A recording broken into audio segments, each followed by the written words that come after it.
इटावा जनपद 35 लाख की आबादी के साथ 6 तहसील, 8 विकास खंड और 21 पुलिस थानों में स्थापित है। जनपद में जन कल्याणकारी योजनाओं का लाभ अब सीधे लोगों को मिल रहा है।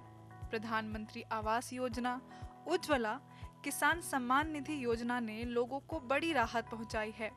इस जनपद का नाम भले ही प्रदेश के कई बड़े नामों से जुड़ा रहा हो, लेकिन विकास की किरण यहाँ बीते 5 वर्षों में ही पहुंची।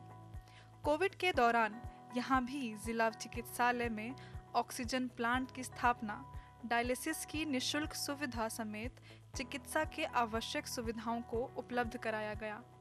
हाल ही में जनपद को एफएम की सौगात मिली है। इटावा में एफएम की शुरुआत होने पर लोगों ने खुशी जताई है। बहुत ही अच्छी बात है कि इटावा में एफएम आ गया है, क्योंकि बहुत सारे टाइम ऐसा होता है कि हम ऐसे सॉन्ग्स सुनना चाहते हैं जो हमें नॉर्मली नहीं मिलते, और एफएम में बैक टू बैक जो सॉन्ग्स आते हैं वो आप रैंडमली नहीं चला सकते हैं, आपके दिमाग में नहीं आएंगे। तो एक बहुत बड़ी चीज़ है कि इटावा में एफएम आ गया। धीरे धीरे इटावा डेवलपिंग है, तो एक और कह सकूँ कि एक feather of the in a cap एक और एड ऑन हो गया है। हम लोग को इस चीज़ का बहुत लाभ भी मिलेगा, क्योंकि ऐड वगैरह भी हम लोग इस पर कर सकते हैं प्रॉपर, और पुराने गानों का मनोरंजन तो चल ही रहा है साथ में, तो इसलिए काफ़ी इस चीज़ का लाभ मिलेगा। इटावा में ऐड के लिए बहुत ज़्यादा खर्च करना पड़ता है, इसमें कम में भी काम हो जाया करेगा, इस चीज़ का ही काफ़ी लाभ मिलेगा।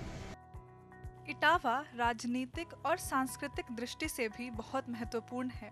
इस जनपद ने कई शानदार खिलाड़ी दिए हैं और साहित्यकारों में गोपाल दास नीरज, पंडित श्री नारायण चतुर्वेदी और गुलाब राय इस जनपद के सशक्त हस्ताक्षर रहे हैं। इस जनपद में किसान अच्छी खेती करते हैं। राज्य और केंद्र की कृषि योजनाओं का फायदा यहाँ के किसानों को बेहतर तरीके से मिल रहा है, जिससे ये और तेजी के साथ प्रगति की ओर बढ़ रहे हैं। जनपद इटावा में एनआरएलएम के अंतर्गत हम प्रयास कर रहे हैं कि समूह की दीदियों को नए नए रोजगार के साधन उपलब्ध कराएं।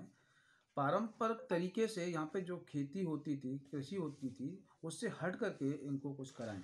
हमने इस के अंतर्गत ऑफ सीजन वेजिटेबल्स की खेती सफलतापूर्वक इंट्रोड्यूस कराई, और जो आज काफ़ी दीदियों के द्वारा यहाँ पे की जा रही है।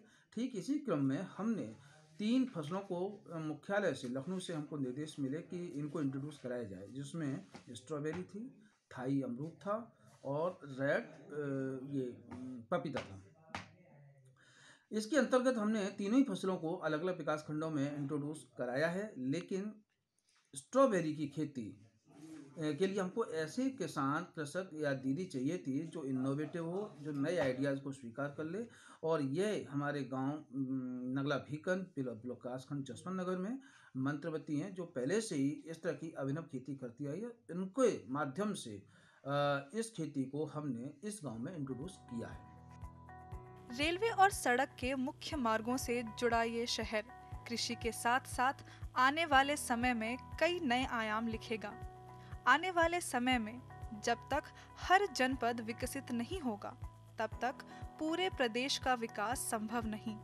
इसी को ध्यान में रखकर सरकार के द्वारा किए गए बुनियादी काम अब यहाँ भी असर दिखा रहे हैं और विकास की राह में इटावा भी आगे बढ़ रहा है। Bureau report, DD news, Lucknow.